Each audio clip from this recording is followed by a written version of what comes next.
Mito, tadi kan kita udah ngobrol nih. Ini kalau misalnya tadi selama masa pandemi, ada juga nih efek-efeknya, yaitu ada yang tiba-tiba hamidun atau hamil gitu, dokter. Itu adalah kabar positif yang menggembirakan. Kadang-kadang kalau orang bilang positif nih, aduh takut. Kalau ini positif, gitu ya.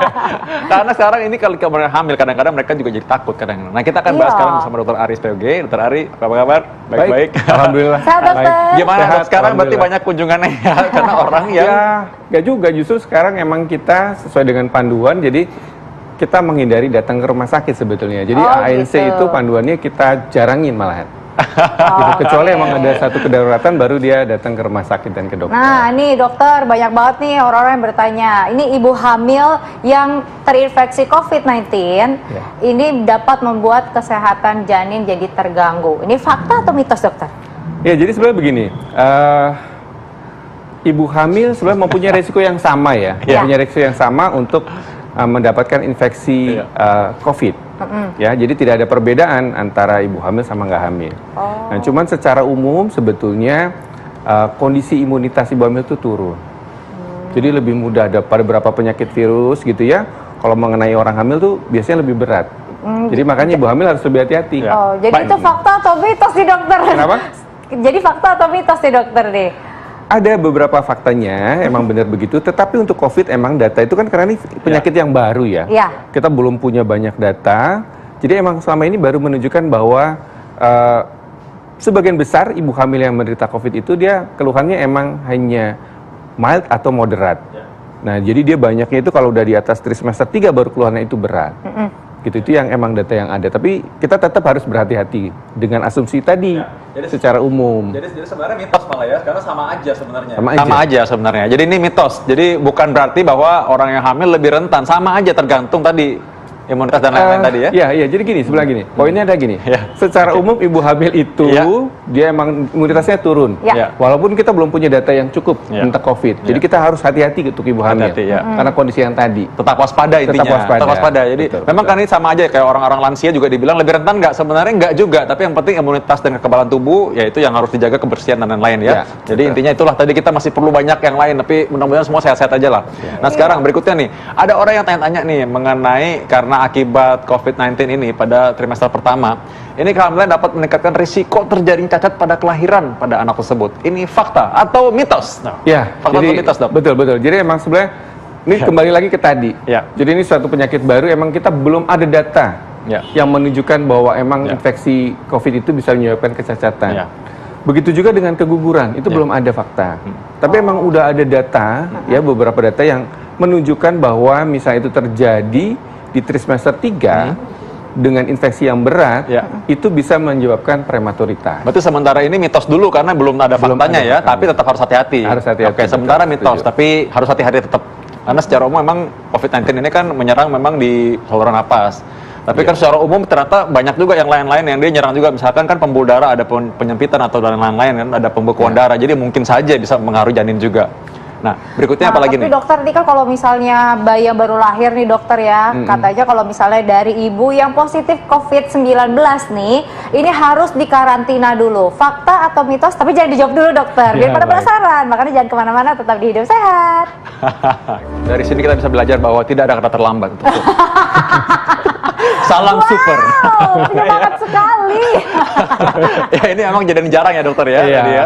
Di bawah 10% dari dokter bilang. Masih bisa sebetulnya. Selama dia belum menopause masih bisa hamil. Nah, ini ngomong-ngomong soal melahirkan nih ya dok. Tadi ada pertanyaan yang masih belum terjawab nih. Tadi kan kalau misalnya bayi yang dilahirkan oleh perempuan atau misalnya positif COVID-19 ini katanya harus dikarantina. Tuh dokter, gimana tuh dokter? Fakta atau mitos sebenarnya dokter? Jadi emang bukan fakta atau mitos, tapi emang belum ada data sebetulnya yang menyatakan adanya penularan vertikal. Jadi dari ibu langsung ke bayinya.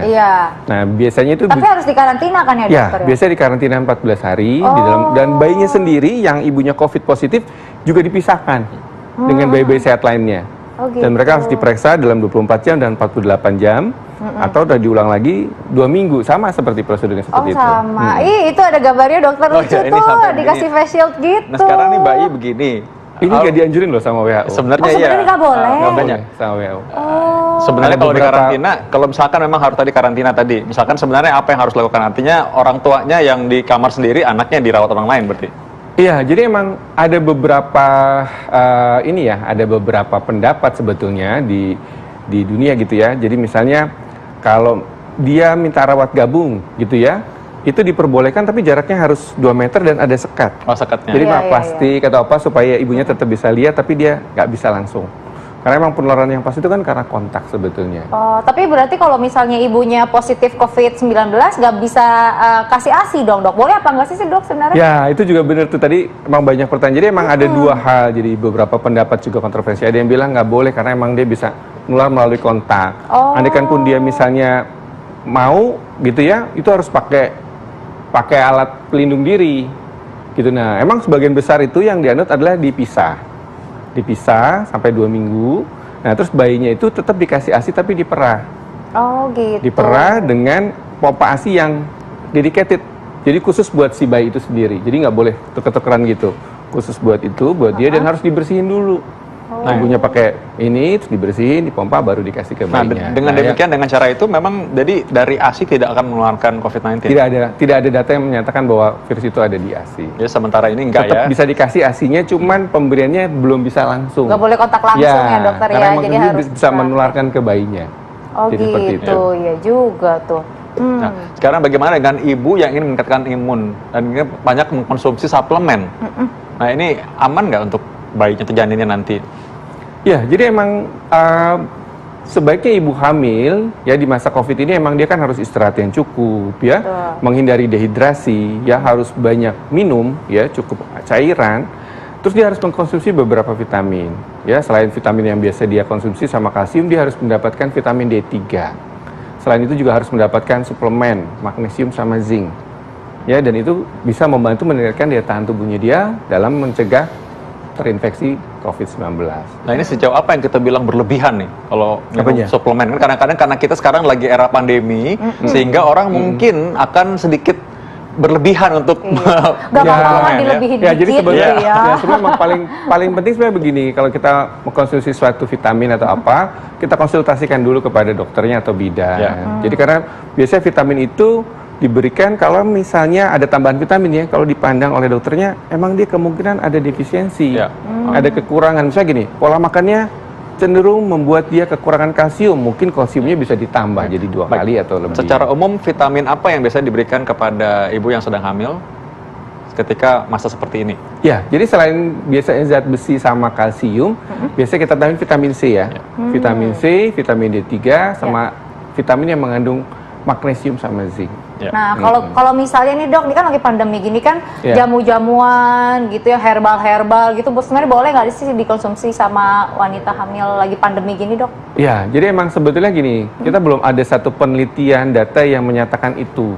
Kita nggak tahu apakah, jadi pertama gini, apakah benar manfaatnya buat meningkatkan imunitas? Kalau emang udah ada penelitiannya mungkin bisa dipakai. Yang kedua, apakah aman buat ibu hamil?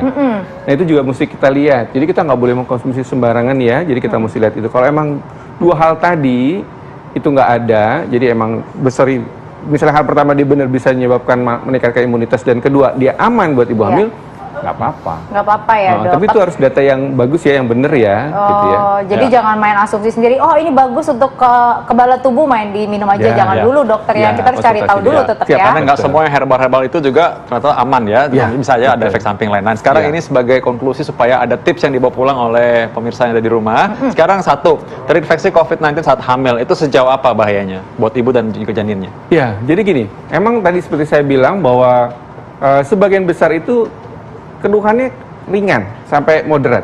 Jadi hanya batuk, flu biasa, demam biasa. Beberapa pasien saya juga gitu. Jadi dengan isolasi aja dia sembuh sendiri.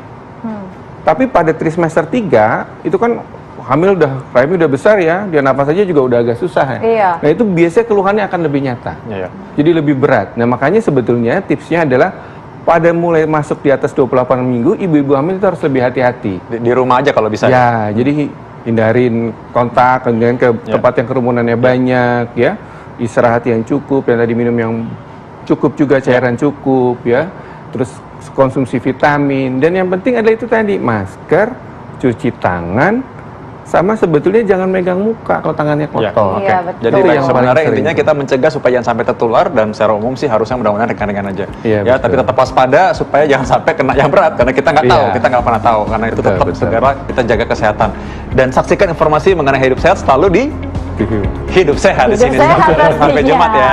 Ya, TV One. Oke.